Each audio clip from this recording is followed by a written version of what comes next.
Job chapter 40. Moreover, the Lord answered Job and said, Shall he that contendeth with the Almighty instruct him?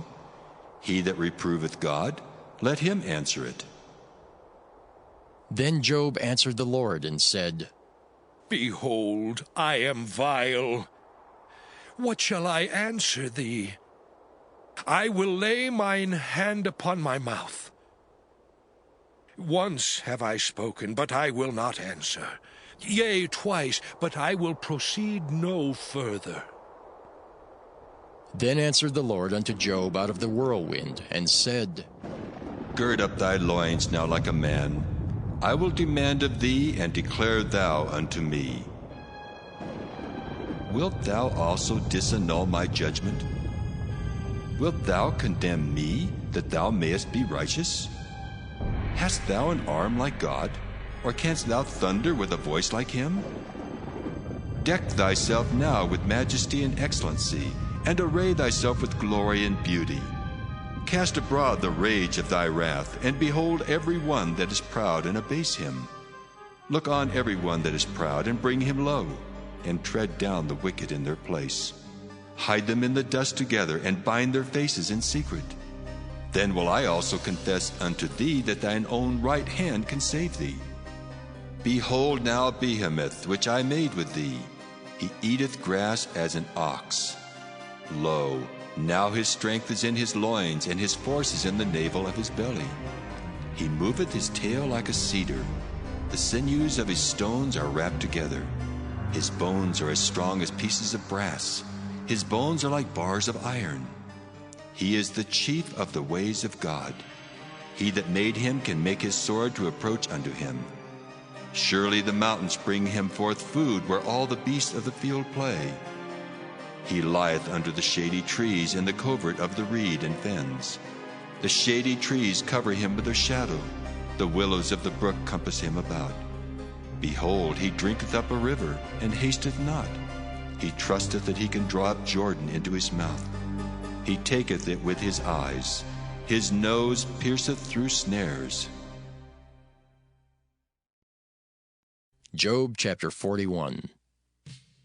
Canst thou draw out Leviathan with an hook, or his tongue with a cord which thou lettest down? Canst thou put a hook into his nose, or bore his jaw through with a thorn? Will he make many supplications unto thee? Will he speak soft words unto thee? Will he make a covenant with thee? Wilt thou take him for a servant forever? Wilt thou play with him as with a bird? Or wilt thou bind him for thy maidens? Shall the companions make a banquet of him? Shall they part him among the merchants? Canst thou fill his skin with barbed irons, or his head with fish spears? Lay thine hand upon him, remember the battle, do no more. Behold, the hope of him is in vain. Shall not one be cast down even at the sight of him? None is so fierce that dare stir him up. Who then is able to stand before me? Who hath prevented me that I should repay him? Whatsoever is under the whole heaven is mine. I will not conceal his parts, nor his power, nor his comely proportion. Who can discover the face of his garment, or who can come to him with his double bridle? Who can open the doors of his face? His teeth are terrible round about. His scales are his pride, shut up together as with a close seal. One is so near to another that no air can come between them. They are joined one to another. They stick together that they cannot be sundered. By his neesings a light doth shine, and his eyes are like the eyelids of the morning. Out of his mouth go burning lamps, and sparks of fire leap out. Out of his nostrils goeth smoke, as out of a seething pot or cauldron. His breath kindleth coals, and a flame goeth out of his mouth. In his neck remaineth strength, and sorrow is turned into joy before him.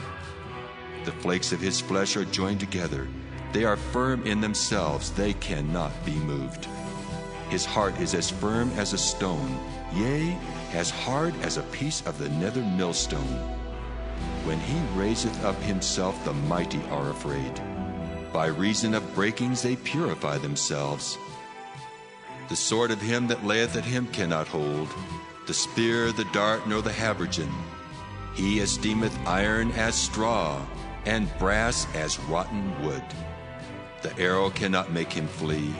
Sling stones are turned with him into stubble. Darts are counted as stubble. He laugheth at the shaking of a spear. Sharp stones are under him. He spreadeth sharp-pointed things upon the mire. He maketh the deep to boil like a pot. He maketh the sea like a pot of ointment. He maketh a path to shine after him. One would think the deep to be hoary.